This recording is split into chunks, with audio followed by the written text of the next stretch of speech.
What are you still doing here? I told you this project is mine.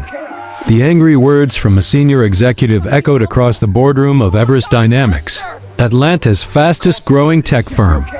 But the man they were meant for, Daniel Carter, didn't flinch. He'd fought harder battles than office politics.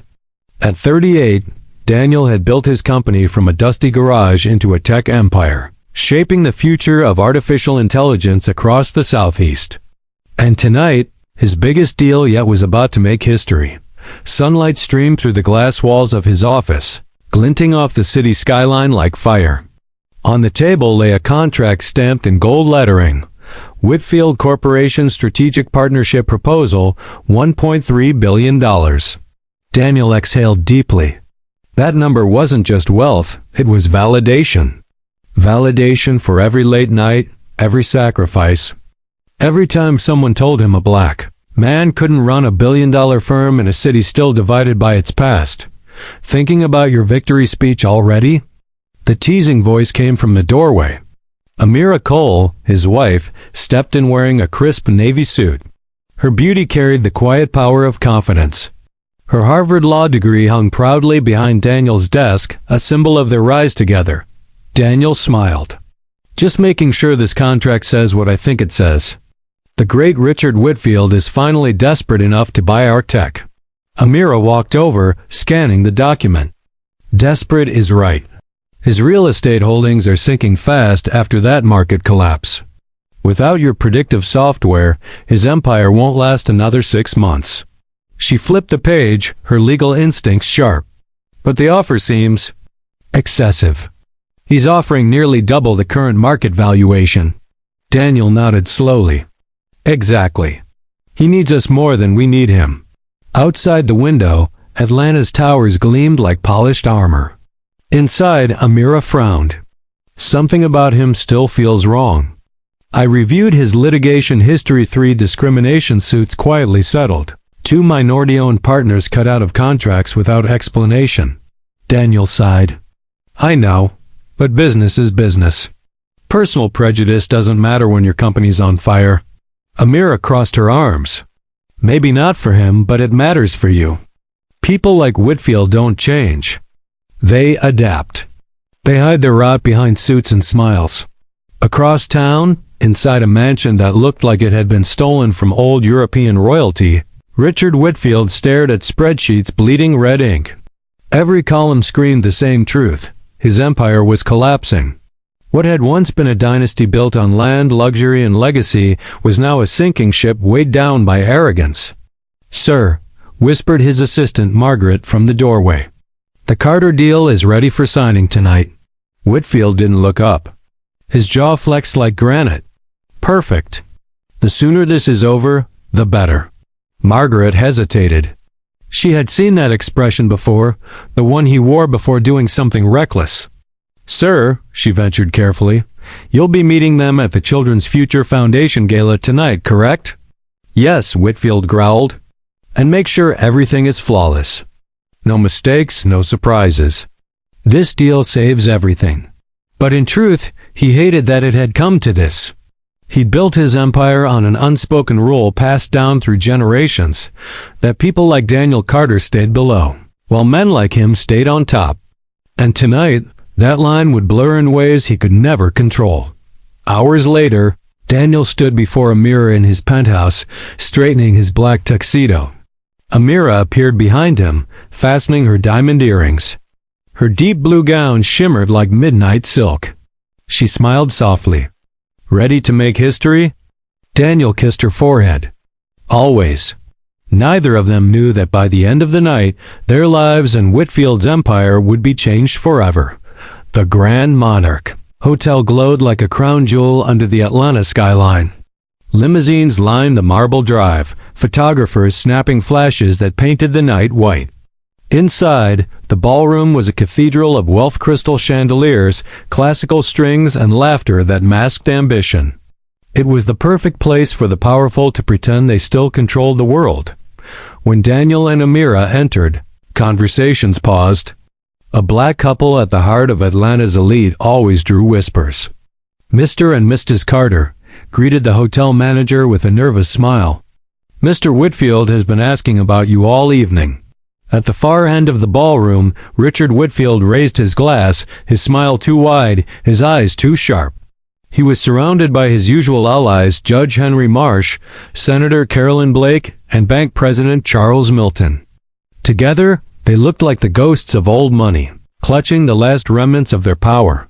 "There's our golden ticket," Whitfield muttered to his circle. "Time to seal the future." He strode toward Daniel and Amira, charm painted across his face.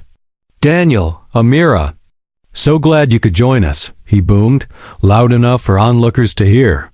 "Your technology could change the world and make us all very, very rich." Daniel shook his hand firmly. "Or ruin those who use it the wrong way," he replied coolly. Whitfield's grin faltered for half a second, then returned.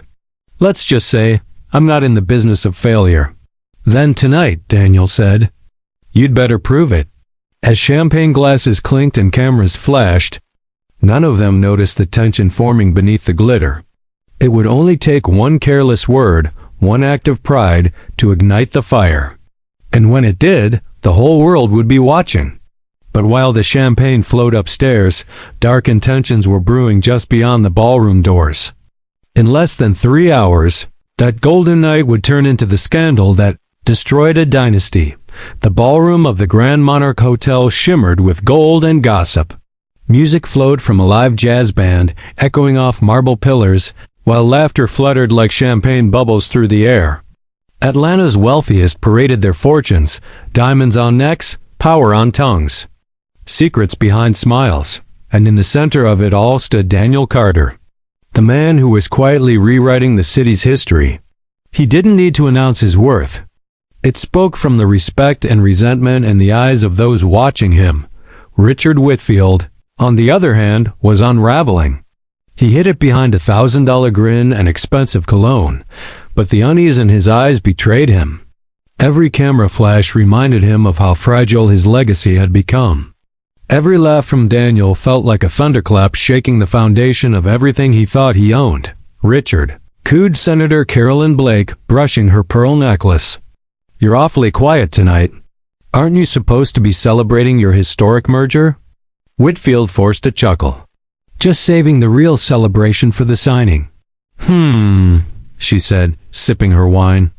"Be careful. That Carter fellow looks like a man who doesn't sign deals he can't control." Her words cut deeper than she knew. Whitfield clenched his jaw, his hand tightening around the stem of his glass. He hated how Daniel's very presence commanded the room, the same way he once did. Across the hall, Daniel was surrounded by reporters and investors. Amira stood beside him, grace embodied, her poise drawing as many stares as his success. "Mr. Carter, is it true your new AI platform predicts real estate crashes before they happen?" asked a journalist. Daniel smiled modestly. "It doesn't predict crashes, it prevents them. We build tools that make markets smarter, not slaves to greed." The crowd murmured in approval. Even Whitfield's allies nodded, impressed despite themselves. Whitfield drained his drink. "Markets smarter, not slaves to greed." He heard it as a personal insult. From the far corner, a tall man in a black tuxedo, Detective Cole Bennett, head of Whitfield's private security, watched the exchange. Whitfield gestured subtly, and Bennett approached. "Keep your eyes on Carter," Whitfield whispered. "I don't trust that man's smile." Bennett nodded and faded into the crowd, like a shadow among lights. Meanwhile, Amira noticed something off. She leaned closer to Daniel. "He's watching us," she whispered. "Whitfield. Every move." Daniel's jaw tightened. "Let him watch. The more he sees, the less he'll understand." But Amira wasn't convinced. Her instincts, honed by years in courtrooms, told her danger was simmering beneath the polished veneer of that party. As the jazz softened, an announcer's voice filled the hall. "Ladies and gentlemen, please welcome our esteemed philanthropist and tonight's host, Mr. Richard Whitfield." Applause thundered through the room. Whitfield took the stage, smile blinding, charm effortless. But behind his calm, his pride was burning. "Tonight," he began, voice booming across the hall, We celebrate the power of partnership, the kind of partnership that pushes boundaries, builds futures, and strengthens our great city of Atlanta." He paused, glancing deliberately at Daniel. "And of course," he continued, "we honor innovators like Mr. Daniel Carter, whose remarkable success reminds us that with enough opportunity, anyone can make it." There was a faint murmur among the crowd. The word anyone hung in the air like a hidden blade. Amira's face hardened. She recognized condescension wrapped in praise.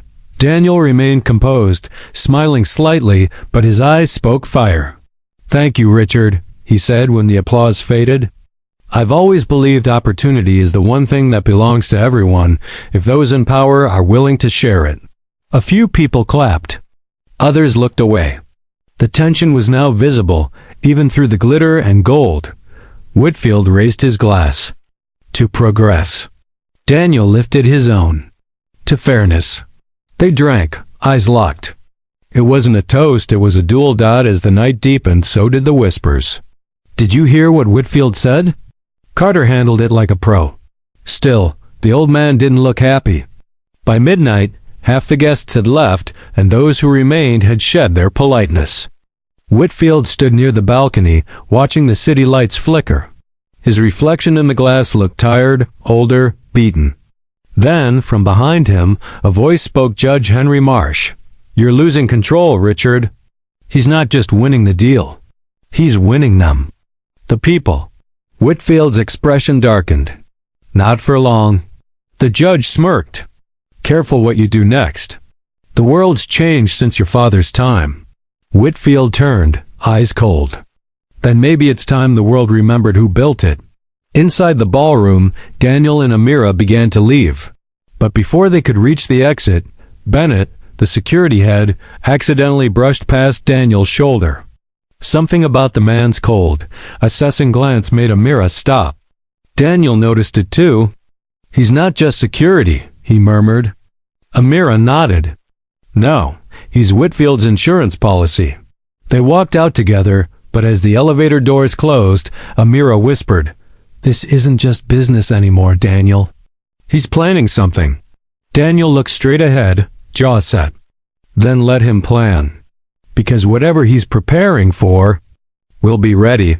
But no one at the gala knew that the night's polite smiles would soon turn into accusations. Arrests and betrayal that would shake the city's core. The morning light crept slowly over Atlanta's skyline, painting the glass towers in shades of gold and regret. Inside Daniel Carter's penthouse, silence reigned. The kind of silence that comes before chaos. Daniel stood by the window, coffee in hand, staring at the headlines flashing on his tablet screen. Each headline screamed betrayal, breaking, racist remarks. Allegedly caught on tape at Whitfield's gala. Exclusive. Tech mogul Daniel Carter and billionaire Whitfield clash over secret deal. Anonymous source. Tensions exploded behind closed doors. Amira walked in, her phone buzzing nonstop. "Daniel, this is bad. Every major outlet has it. Someone leaked our conversation with Whitfield from last night." Daniel turned sharply. "Leaked? How?" "That was a private room. No cameras allowed." Amira frowned. "Unless someone planted one." He exhaled slowly, setting down his cup. Whitfield. The name tasted like ash. Across town, in the marble halls of Whitfield's mansion, Richard Whitfield sat at the breakfast table, watching the same headlines. But unlike Daniel, he wasn't shocked. He was satisfied. "Sir," said Margaret, his assistant, nervously holding a tablet. "These accusations, they could backfire. People might turn on you." Whitfield smirked. "No, Margaret, they won't. The world loves a villain as long as he's rich enough to look untouchable." He stood, adjusting his cufflinks. "Carter thought he could humiliate me in front of my own city. Now I'll make sure his name never appears in another headline without the word scandal beside it." Margaret hesitated. "You had this planned?" Whitfield's grin widened. "Let's just say, I don't lose to men who forget their place." Back at the penthouse, Amira's phone rang again. It was Channel 9 News. "They want your statement," she said. They're claiming you insulted Whitfield's company, called him a fraud, and mocked his family legacy. Daniel stared blankly. That's not what I said. I know, Amira replied, but the recording's been edited. He's twisting your words. The TV in the background flashed Whitfield's face. He was already live, standing outside his mansion, surrounded by reporters. Mr. Whitfield, shouted one journalist, is it true you were racially insulted by Daniel Carter?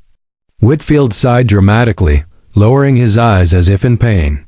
I prefer not to comment on private matters, he said, voice trembling with fake humility.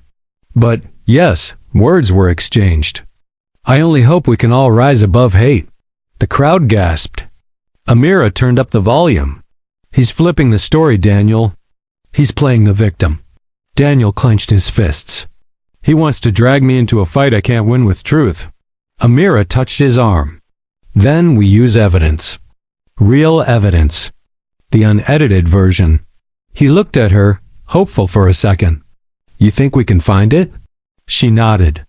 If he planted a bug in that room, there has to be a server or device somewhere holding the raw feed. Daniel's eyes hardened. Then that's what we'll find. By noon, social media was a war zone. Hashtag Carter vs. Whitfield, hashtag tech racism, hashtag Atlanta scandal. Every influencer, every news outlet, every armchair critic had an opinion.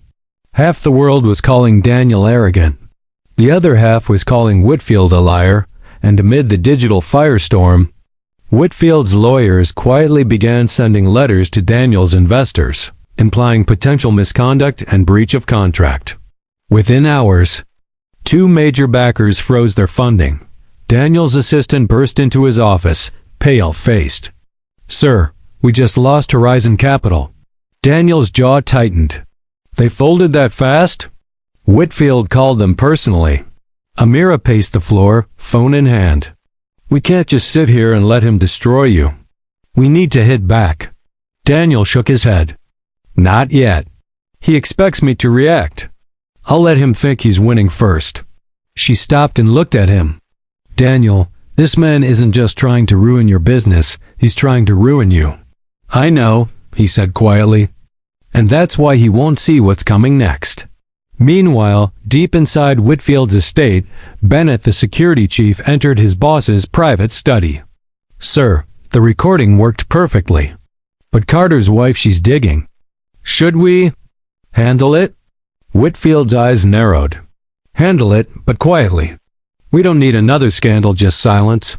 Bennett nodded, understanding the unspoken threat. For the first time in years, Whitfield smiled. By the time Carter realizes what's happening, he said coldly, his empire will already belong to me. At that same moment, Amira was at her desk, reviewing legal documents. She froze when she noticed something odd, an unsigned clause buried deep inside Whitfield's partnership agreement draft. It allowed Whitfield full access to Carter's tech servers once the deal was signed. Her heartbeat quickened. Daniel, she whispered, he never wanted the partnership. He wanted our data. Daniel looked over her shoulder, eyes widening. He planned to steal our system. He'd use our tech to rebuild his empire under his name. And he nearly got away with it, Amira said. Daniel's expression darkened. Then it's time we turn his weapon back on him. But as Daniel and Amira prepared to fight back, neither knew that Whitfield had already set the next trap, one that would frame Daniel for a crime he didn't commit. Thunder rolled across Atlanta's skyline that morning, the city cloaked in the heavy silence before a storm. Inside his office at Carter Technologies, Daniel stared at the stock ticker running red. Each number dropping felt like a punch to the gut. In just 24 hours, his company's market value had fallen by 12%. Investors are panicking, said his CFO Marcus, voice trembling. They think the merger is collapsing. And now, he hesitated, sliding a file across the desk. Daniel opened it and froze. It was a subpoena from the Georgia Bureau of Investigation. Subject: Preliminary Inquiry, Corporate Misappropriation of Funds Target. Daniel Carter. CEO, Carter Technologies. Daniel looked up slowly. This is a joke. Marcus shook his head. They claim your company moved $5 million to an offshore account in the Caymans under your personal authorization. Amira, standing by the window, turned sharply. That's impossible. Every transfer over $50,000 requires dual approval, and I sign off on all of them. Marcus swallowed.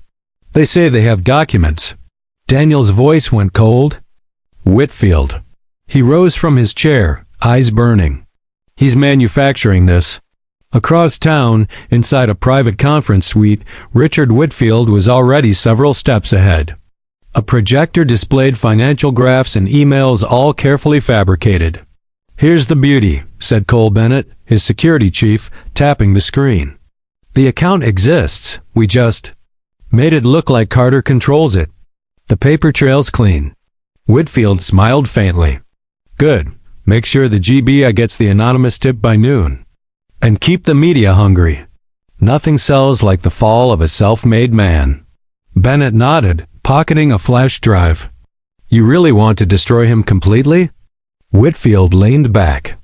"No, Cole, I want to erase him. Men like Daniel Carter make people forget the order of things. Time to remind them." By afternoon, news vans surrounded Carter Technologies. Reporters shouted over one another, cameras flashing like lightning. "Mr. Carter, are you being investigated for fraud? Did you embezzle investor funds? Is your partnership with Whitfield collapsing?" Daniel pushed through the chaos, refusing to answer. But Amira could feel the shift of doubt beginning to take root in public perception. Inside, the company's lobby buzzed with whispers. Employees avoided his gaze, unsure what to believe. She turned to him quietly. "He's controlling the narrative again. We need proof this was planted." Daniel nodded. "Then we find his inside man. Someone helped him access our systems." Late that night, Amira traced financial logs back through the company's encrypted servers. Her eyes scanned line after line of code until one entry caught her attention. User ID M. Watson, Finance Associate, timestamp 2:14 a.m. Unauthorized access granted ****. Amira froze. "Marcus's junior accountant," she whispered. "He was hired through Whitfield's agency." Daniel's face hardened. "So that's the mole." He grabbed his coat. "Where does he live?" Amira frowned. "Daniel, wait. We can't confront him like this," but he was already halfway to the door. Meanwhile, Whitfield was in his mansion library, sipping whiskey beside a roaring fire. Margaret entered nervously. "Sir, the authorities just confirmed they're filing for a full investigation." Whitfield smiled. "Perfect timing. Tomorrow morning, every major channel will open with his face beside the word fraud. But what if he proves it's fake?" Whitfield's grin widened. "He won't. I've made sure the original server logs were misplaced." He lifted his glass toward the flames. "To order restored." At 11:30 p.m., Daniel pulled into a dimly lit apartment complex on the east side. He climbed the stairs two at a time and knocked hard on the door marked 3B. No answer. He knocked again. Finally, a thin young man opened the door, Miles Watson, eyes wide with fear. "Mr. Carter?" "I didn't mean." Daniel stepped forward, voice low and steady. "You worked for Whitfield, didn't you? He paid you to move that money." Miles trembled. "He said it was a test. He said he'd clear it after the merger. Where's the proof?" Daniel demanded. Miles reached for his laptop. "It's all here, I swear. Emails, transaction logs, everything." Before he could type another word, the front door burst open. Two men in plain clothes stormed in, badges flashing. "GBI, hands where we can see them." Daniel turned, stunned. "Wait, this isn't." One agent grabbed his wrist. "Daniel Carter, you're under investigation for financial fraud." Amira's voice echoed from the doorway. She'd followed him. "Don't say anything," she shouted. "We'll fight this." The agents ignored her, leading Daniel toward the waiting car. Flashes from nearby cameras cut through the night as if the storm had already arrived. By midnight, the city knew. The headlines hit faster than the rain. Black Tech CEO arrested in overnight raid. Sources confirm evidence of offshore accounts. Whitfield expresses sadness over Carter's downfall. In the police car, Daniel sat silent, rain streaking the window beside him. He didn't look broken, he looked calculating. He whispered to himself, almost like a promise, "You took my freedom, Whitfield. Now I'll take your truth." But as Daniel sat in a holding cell hours later, a message arrived on Amira's phone, an anonymous number. A single line of text. "I know who framed your husband. Meet me tomorrow. Come alone." The rain had stopped by morning, but the city still looked drenched in tension. Amira sat on the edge of her bed, staring at the message on her phone like it was a ghost whispering through glass. "I know who framed your husband. Meet me tomorrow. Come alone." No name. No address. Just coordinates. A rundown area near the old industrial district. A place people avoided after sunset. She reread it 10 times, her legal mind racing. Could it be a trap? A setup? Or the only chance they had to clear Daniel's name? She didn't tell the lawyers. She didn't tell the press. This one. She would handle herself. By noon, Daniel sat inside the gray walls of an interrogation room. The clock ticked, the air thick with stale coffee and suspicion. Across the table, Agent Lawson leaned forward, voice calm but sharp. "Mr. Carter, these transfers came from your company's main server. The password logs show your signature code." Daniel looked him dead in the eye. "Then you've been hacked." "Because I didn't authorize anything." Lawson sighed. "That's what they all say." Daniel leaned forward. "You think I built one of the most secure AI systems in the country without noticing a fake transfer? Someone altered that code, Agent. You're chasing the wrong man." Before Lawson could reply, his phone buzzed. He frowned, stepped out of the room, and disappeared for several minutes. Daniel's mind churned. If Amira was following that message, she was walking into danger alone. He gripped the edge of the metal table, whispering to himself, "Be careful. Amira, don't trust anyone." Downtown. Amira pulled her coat tighter against the wind as she drove through the deserted streets of the industrial zone. Rusting warehouses loomed on either side like sleeping beasts. She parked beside a flickering streetlight and waited. A figure emerged from the shadows, a woman, mid-30s, wearing a hoodie and holding a briefcase. Her voice was soft but urgent. "Mrs. Carter?" Amira hesitated. "Who are you?" "My name's Elena Rhodes. I used to work for Whitfield." Amira's heartbeat quickened. "Then you know about the fake transfers?" Elena nodded. "I know everything. I was part of his cyber operations team. We built the system that framed your husband." Amira's eyes narrowed. "Why are you telling me this now?" Elena looked around nervously. "Because Whitfield's cleaning house. Anyone who knows too much disappears. Miles Watson was just the start." Amira froze. "Miles, the accountant? What happened to him?" Elena's voice cracked. "He's dead. They made it look like a suicide last night." The words hit Amira like ice. She clenched her fists. "You have proof?" Elena nodded and opened the briefcase. Inside were printed emails, encrypted drives, and a memory stick labeled Project Shadowline. This contained server logs showing the original data manipulations. "It proves the money never left your company legitimately. It was rerouted through a fake shell company under Whitfield's name." Amira exhaled shakily. This could free Daniel." Elena nodded. "It could also get us both killed." Just then, the sound of tires screeched nearby. Headlights cut through the dark like knives. A black SUV slowed near the corner of the street, then stopped. Elena's face went pale. "They found us. Who?" Amira demanded. Elena's voice dropped to a whisper. "Whitfield's men." Without another word, she shoved the briefcase into Amira's hands. "Take it, go. Don't stop until you're somewhere safe." "Elena, come with me." She shook her head. "No, they're not after you yet. They think you're still panicking." "Use that." A gunshot echoed. Elena flinched, then turned and ran into the alley. The SUV doors flew open. 2 men jumped out, chasing her into the dark. Amira ducked behind her car, heart pounding, clutching the briefcase to her chest. Another gunshot. Then silence. Amira didn't wait. She started the engine and sped away, tires splashing through puddles, adrenaline burning through her veins.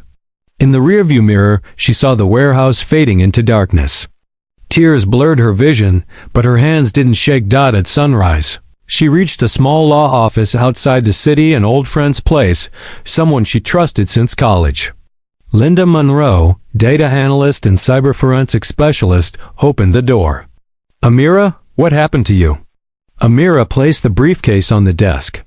"I think I just watched someone die to give me this." Linda opened the memory stick carefully, scanning the files. Her eyes widened. This isn't just proof of forgery, it's a full map of Whitfield's hidden network. Offshore accounts, dummy firms, shell partners. It's massive. Amira nodded grimly. "Then we leak it." Linda looked at her. "If you leak it, he'll come for you next." Amira's gaze didn't waver. "Then he'll finally be chasing someone who's not afraid." Meanwhile, Whitfield stood in his private elevator, phone pressed to his ear. "Bennett?" "Sir, Elena's gone. She didn't show up for work this morning." Whitfield's tone turned deadly. "Then find her, or whoever she talked to, before this becomes a story." He hung up and stared at his reflection in the mirrored walls. For the first time, there was something new in his eyes: fear. Because men like him could buy power, silence truth, and bury enemies. But they could never stop a woman with nothing left to lose.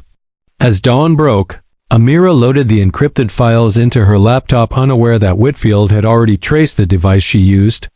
And within hours, the hunter would become the hunted. The morning sun had barely touched Atlanta when Whitfield made his first call. His voice was cold, deliberate. "Bennett, I want her found. The wife. She's got something that doesn't belong to her." Cole Bennett's reply came through static. "Already on it, sir." Traffic cams picked up her car leaving the South Industrial Zone at 2:47 a.m. She switched highways twice, but the plates pinged near Norcross at dawn.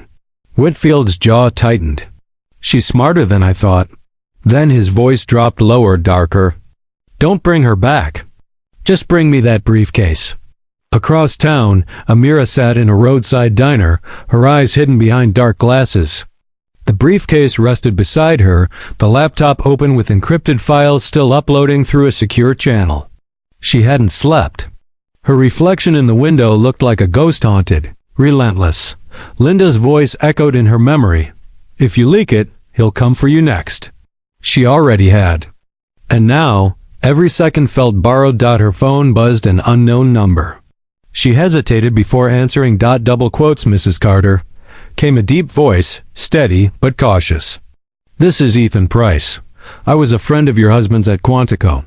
He once helped me during an internal leak investigation." Amira froze.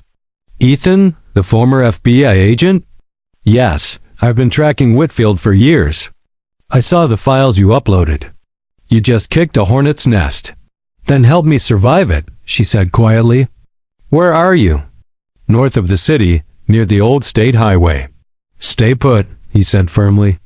"And whatever happens, don't go back home." Before she could reply, Ethan hung up. In Whitfield's command center, Bennett watched a live drone feed over the highway. "There," he pointed. "Silver Lexus, northbound." She stopped at a diner off exit 23. Whitfield leaned forward. "Send a ground team. No police, no noise. I want her off the grid before the hour's over." Margaret, his assistant, hesitated in the corner. "Sir, maybe it's gone too far." "If the press catches wind," Whitfield cut her off, his tone sharp as glass. "Do you think I built an empire by worrying about headlines? This isn't about the press. It's about power." Margaret swallowed, her conscience trembling. "And if she exposes you?" He smiled coldly. "Then she'll never get the chance." Back at the diner, Amira noticed the waitress glance nervously toward the window. 2 black SUVs had just pulled into the parking lot. Her heart pounded. She closed the laptop, grabbed the briefcase, and headed for the back exit. The bell above the door jingled softly as she slipped into the alley behind the building. Footsteps followed. "Mrs. Carter!" shouted a voice. "Don't make this harder than it has to be." She sprinted through puddles, her heels clattering against concrete, lungs burning. One of the men shouted again, "You're making a mistake." Amira didn't turn. She darted behind an old delivery truck. Just as a bullet cracked the metal near her shoulder, she froze, then dropped to the ground, crawling beneath the truck as boots thundered past. Her trembling hands clutched the briefcase tighter. Somewhere a horn blared, then a voice. "Get in." A dark sedan screeched to a stop beside her. The driver, a tall man with graying stubble and piercing gray eyes, leaned over and opened the passenger door. "Ethan Price," he said simply. "Now or never." Amira didn't hesitate. She jumped in, and the car peeled away. "Nice timing," she gasped, trying to catch her breath. Ethan gave a faint smirk. "You uploaded the files from a traceable server. Whitfield's goons had your location within an hour. You're lucky they move slower than I do." She clutched the briefcase. "He killed one of his own last night. Elena Rhodes. She gave her life to get this to me." Ethan nodded grimly. "I know. She used to feed me intel before she vanished." He turned the wheel sharply, merging onto a side road. "Whitfield's dirt runs deep offshore laundering, bribed judges, political manipulation. You've got enough here to bury him. Then why does it feel like he's still winning?" she whispered. "Because men like him don't fight for justice," Ethan replied. "They fight for survival. You're about to learn that the hard way." Meanwhile, back in his mansion, Whitfield watched live drone footage as his team reported failure. "She got away," Bennett said through the radio. Whitfield's hand tightened around his glass. "Find out how. No one escapes my reach." Margaret lingered near the doorway. "Sir, if I may, maybe you should stop. Before someone else dies." Whitfield turned, eyes burning with rage. "Margaret," he said softly, "the moment I stop, everything I built dies. And I'm not ready to be buried yet." She lowered her eyes, silent, but deep down, something had shifted. For the first time, Margaret wasn't sure if she could keep serving a man who'd lost his soul. Ethan pulled into an abandoned airstrip outside the city limits. "This place used to be a federal training site," he said. "No one will find us here." Amira exhaled shakily. "So what now?" He turned toward her, expression grave. "Now we build a case Whitfield can't erase." He pointed at the laptop. "We'll decrypt every file. Cross-reference the shell companies. And then we'll bring the truth straight to the feds publicly." Amira nodded, resolve hardening. "No more running." Ethan smiled faintly. "Good, because from this point on, the hunters just became the hunted." But as Ethan connected the hard drive to his decryption rig, a silent notification blinked across the screen. Remote access detected. Whitfield had already found them. The air inside the abandoned airstrip was thick with static and urgency. Old cables ran across dusty floors like veins of forgotten power. Amira sat beside the laptop, watching streams of encrypted code flow down the screen. Ethan's fingers danced across the keyboard, fast, precise, almost mechanical. He muttered under his breath. "They're pinging us from 3 different IP routes. This isn't just tracking, it's triangulation." Amira frowned. "You mean they've found us?" "Not yet," Ethan said, voice low. "But they will in 5 minutes unless I blind them first." The monitor flickered. Red warnings flashed across the terminal. Remote intrusion detected source. Whitfield Corp. Net. Amira's pulse quickened. "He's inside?" Ethan nodded grimly. "He's trying to wipe the evidence before we decrypt it." "Smart move. If I were an amateur." He pulled a separate drive from his bag, a matte black module covered in old FBI serial codes. "What is that?" Amira asked. He smirked. "A ghost drive. From back when I hunted cybercriminals. It lets me bounce our signal off multiple abandoned satellites. To him, we'll look like we're in 5 places at once." He slammed it into the port. The room lights dimmed as the system rerouted through his custom network. A digital storm filled the screen's green and red lines clashing like a battle in cyberspace. Across town, inside Whitfield's underground control room, His lead hacker, a wiry man with neon blue glasses, swore under his breath. "Sir, they're using a scrambled satellite relay. It's bouncing across ghost nodes." Whitfield leaned forward. "Can you still track them?" The hacker hesitated. "Maybe. If we trace the primary burst pattern." "Do it," Whitfield snapped. "I want that woman silenced before the media gets even a whiff of this." Margaret stood near the door, arms folded, watching her boss's reflection in the monitor glow. He looked like a man consumed not by fear, but by obsession. "He's lost control," she thought. "And he's too blind to see it."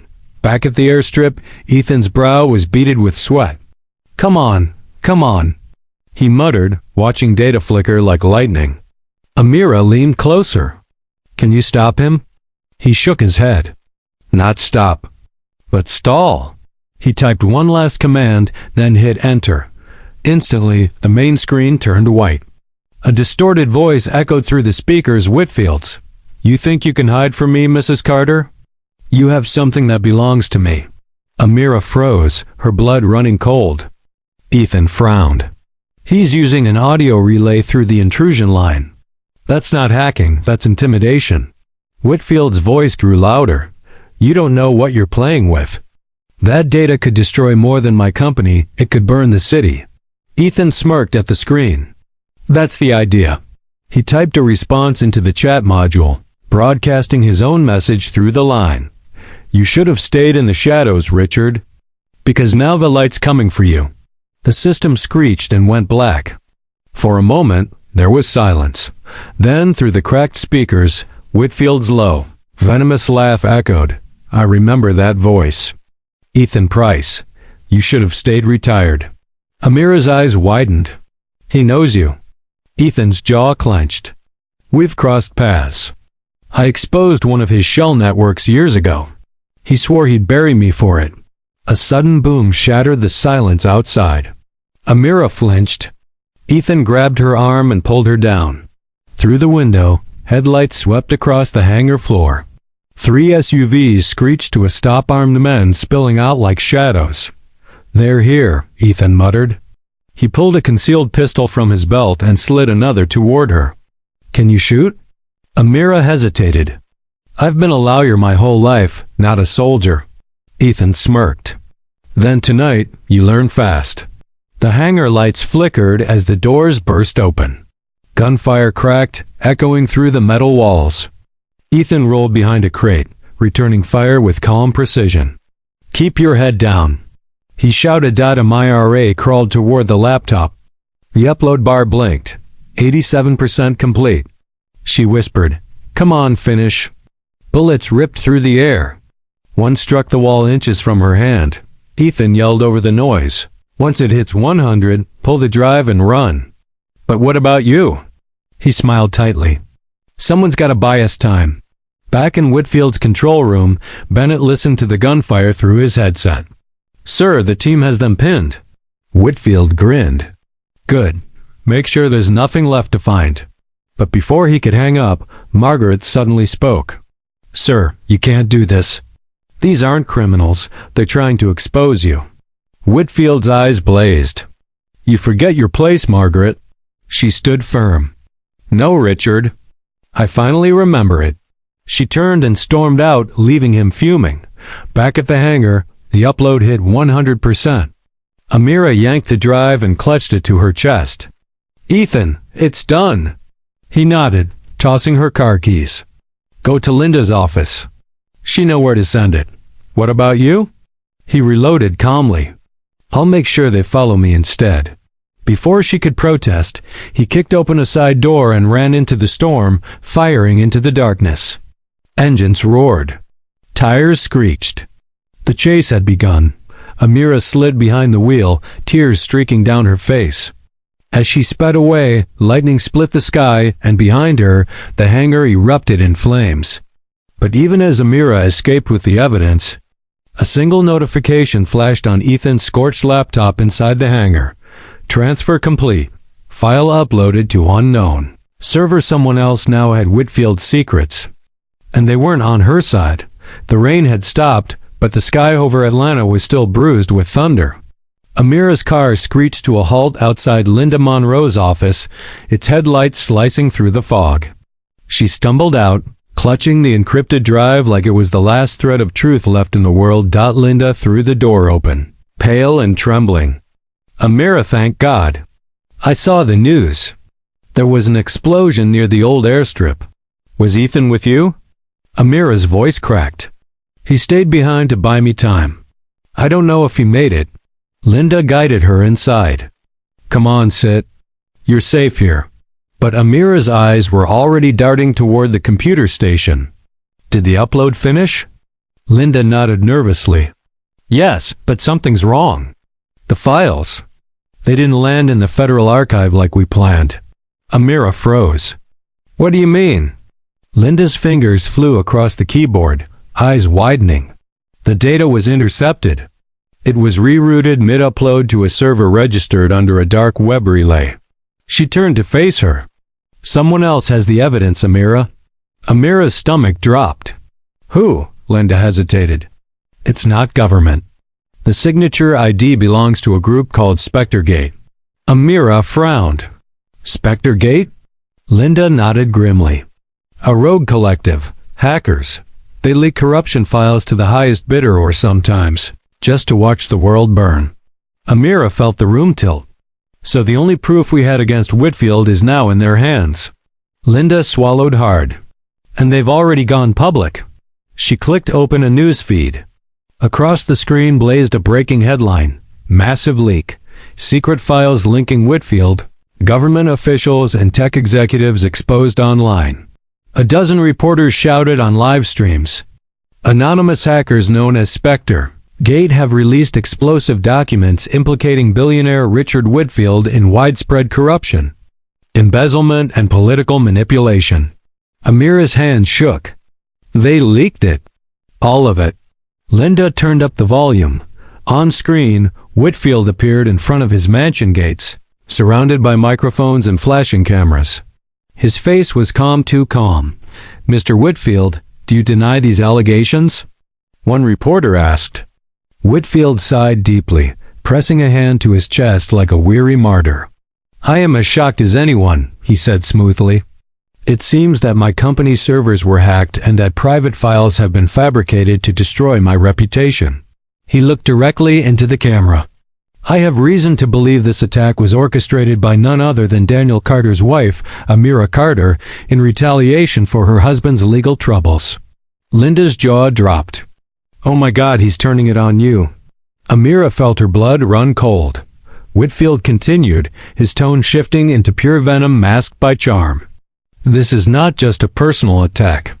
It's cyber terrorism. And I will cooperate fully with authorities to ensure the culprits face justice. Reporters screamed questions. But he turned away, his lawyer stepping forward to hand out printed evidence emails. Fake timestamps, doctored screenshots.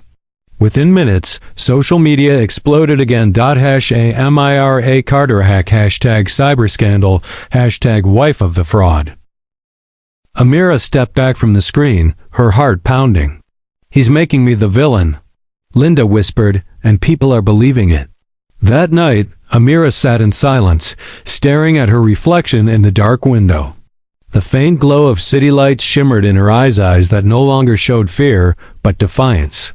She turned to Linda. How long until they trace this address? Hours, maybe less.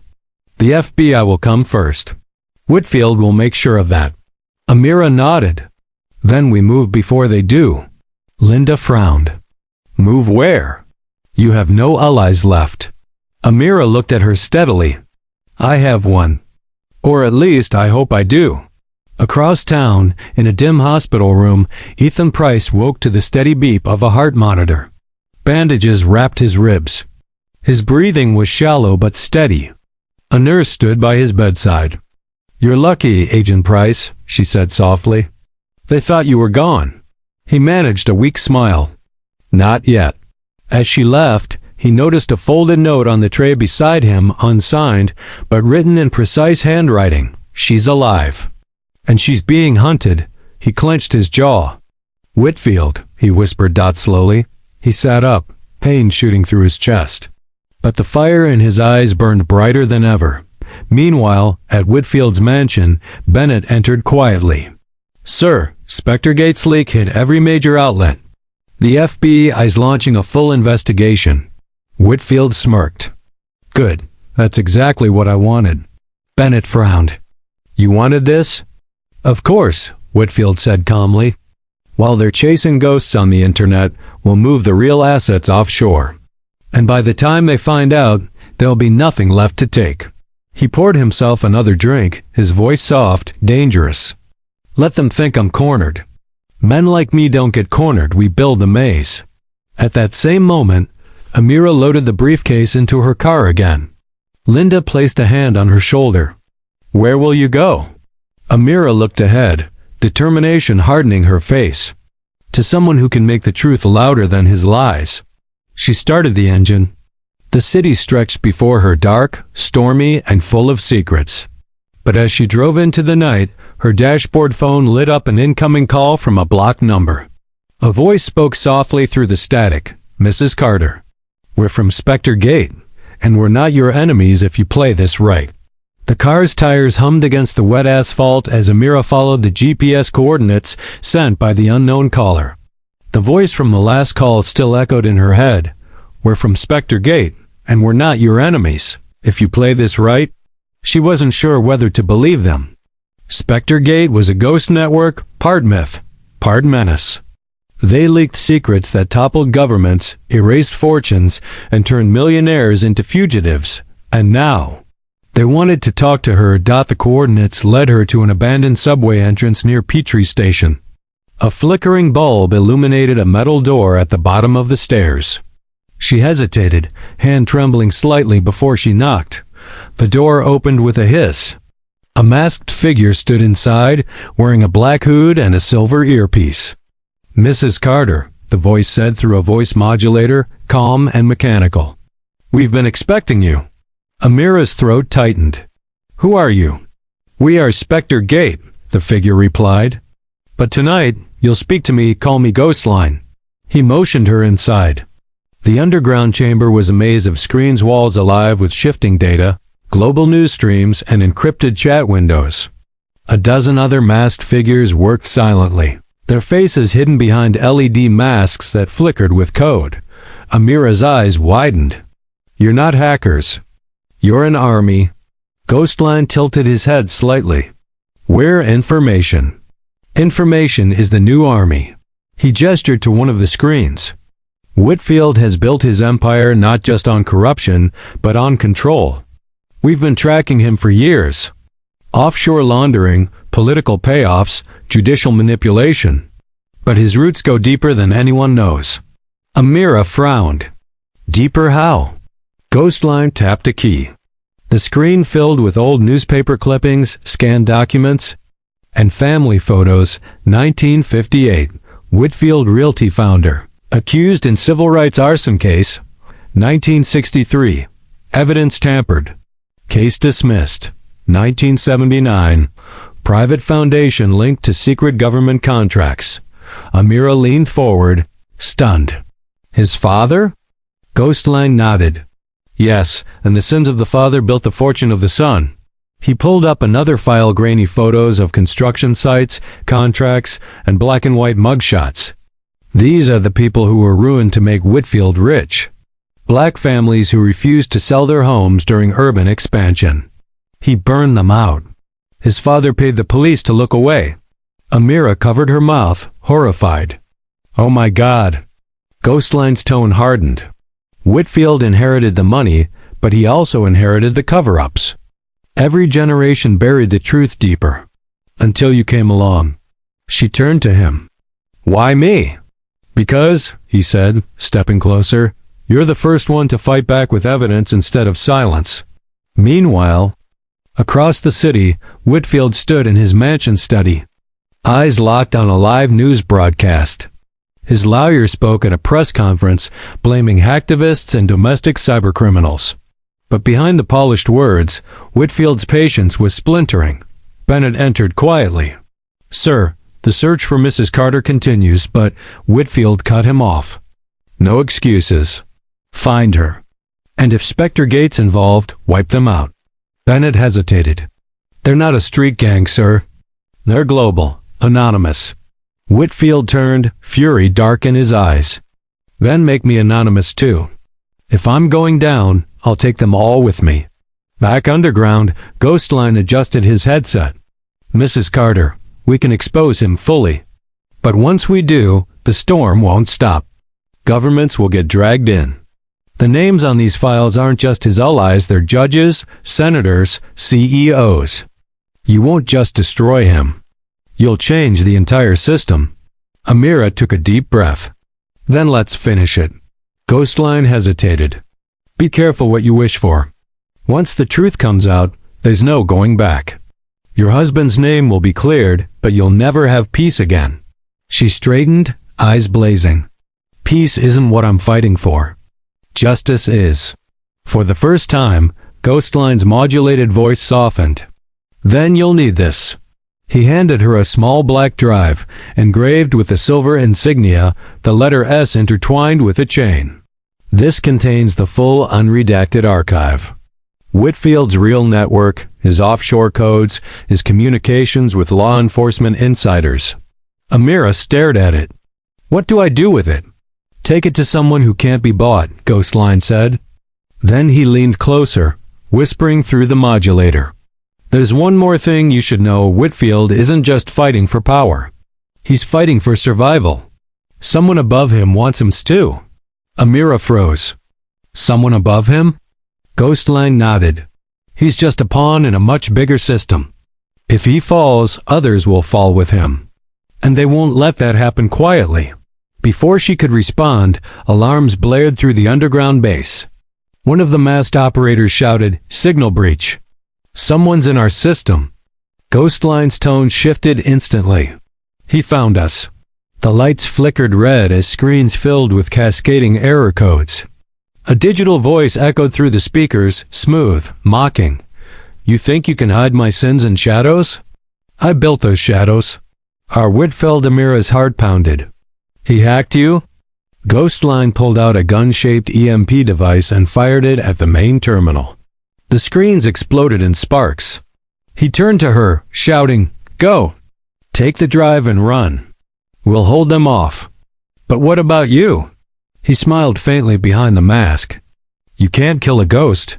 Amira sprinted through the tunnels, clutching the drive. Behind her, the base erupted in fire and chaos. She burst out into the night air, rain falling like shattered glass. Her phone buzzed again, another anonymous text. He's coming for you next. Don't trust anyone in uniform. She looked up at the skyline sirens in the distance, the storm returning. Her breath trembled, but her resolve didn't, as lightning cracked across the city. A black helicopter rose from Whitfield's estate, its searchlight sweeping through the rain. Hunting for one woman holding the drive that could end his empire forever. The night sky burned with stormlight, as Amira raced down the empty highway. Rain hammered the windshield, each drop like a ticking clock counting down to the end. In the passenger seat, the small black drive pulsed faintly, a heartbeat of truth. Her phone buzzed again. It was Ethan. His voice was rough but alive. Amira. Thank God you're still breathing. She smiled weakly through tears. Ethan, you made it? Barely. The hospital didn't hold me long. Whitfield's men are sweeping every road out of Atlanta. You've got maybe 30 minutes before they reach you. Amira tightened her grip on the wheel. Then we use those 30 minutes wisely. She turned off the main road, speeding toward downtown. In her mind, she saw Daniel's face, his quiet faith, his belief that truth could still matter. This ends tonight, she whispered Dot at the same time. Inside Whitfield's private command center, the billionaire stood before a wall of live feeds. Helicopters hovered. News stations blared his name. Yet, even in chaos, his voice was calm, almost eerily so. Activate the broadcast override, he ordered. Bennett hesitated. Sir, that system's for emergency alerts. I am the emergency, Whitfield snapped. If they won't believe me, I'll speak directly to every screen in the city. His hacker team nodded nervously. Within seconds, the digital skyline of Atlanta glitched. televisions, billboards, and phone screens froze on one signal: Richard Whitfield's live feed. He appeared on screen, hair slicked back, rain streaking the glass wall behind him. "My friends, citizens, you've been deceived," he began. "They want you to believe I'm a monster. But this is an act of war by cyber terrorists." His words oozed confidence. But for the first time, his eyes betrayed fear. Amira pulled into an underground parking structure near Channel 7 News HQ. Ethan was already there, leaning against a pillar, clutching his ribs. He handed her a small transmitter. "You said you wanted the truth louder than his lies? This will hijack his signal." Amira's heart pounded. "If I send this, the world will see everything. His crimes, his father's past, the bribes." Ethan nodded. "And they'll see you too. No more shadows." She hesitated, rain dripping from her hair. "Then let's give them light." They connected the drive. The transmitter began to hum, its signal climbing higher, bleeding into Whitfield's broadcast. On every screen in the city, Whitfield's voice suddenly cut off, static. Then, Amira's face appeared. "This is Amira Carter," she said. Voice steady, eyes burning with conviction. "For years, Richard Whitfield has controlled this city through fear, money, and silence. But the silence ends now." She clicked a key. The feed erupted, showing documents, video evidence, and testimony Spectre-Gate had decrypted. Black families displaced, judges bribed, secret offshore accounts. The truth behind his father's arson case. Gasps filled living rooms across America.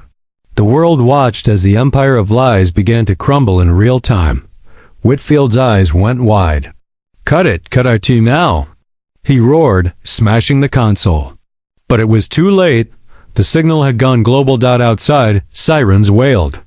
FBI vans tore through the gates of Whitfield's mansion. Bennett dropped his headset, backing away. "Sir, they traced the accounts. They're freezing everything." Whitfield's face twisted. "You betrayed me." Bennett shook his head. "No, sir. You betrayed yourself." Whitfield lunged toward his desk, yanking out a hidden pistol, but before he could raise it, the red dots of sniper scopes painted across his chest. "Richard Whitfield!" An agent shouted. "Drop the weapon."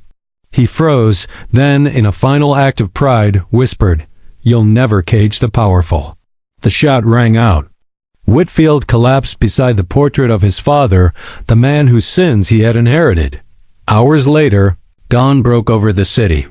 Amira stood on the courthouse steps, surrounded by flashing cameras. Her voice was soft but resolute. "My husband's name is cleared. But this story was never just about us. It's about every person who's ever been told their truth doesn't matter," a reporter called out. "And what about Spectre-Gate? Who are they?" Amira smiled faintly. "Ghosts of justice. You don't have to see them to know they're there." Ethan walked up beside her, still limping, handing her a coffee. "You did it," he said quietly. She nodded. "We did it." They looked out at the horizon. The sun broke through the last of the storm clouds, casting gold across the courthouse dome. Later that morning, in a dim cafe on the city's edge, a lone figure sat watching the newsfeed on his tablet. The anchor's voice declared, "Breaking. Billionaire Richard Whitfield confirmed dead in FBI raid. Whistleblower Amira Carter hailed as national hero." The figure smirked. He pulled off his mask, the silver S still glinting faintly on the table beside him. Ghostline whispered to himself, "Justice served. For now." He slid a new flash drive across the table to another masked operative. "Upload the next file. Let's see who's ready to face the light." As the city awakened under the first clear sunrise in weeks, Amira watched from the courthouse window. She held Daniel's photo close to her chest. "I told you the truth would win," she whispered. And for the first time in years, the world outside felt clean, washed by the storm, reborn in the light before dawn. Moral ending message: no empire built on lies can stand forever. Truth may be hunted, but it never dies. It only waits for brave hearts to set it free.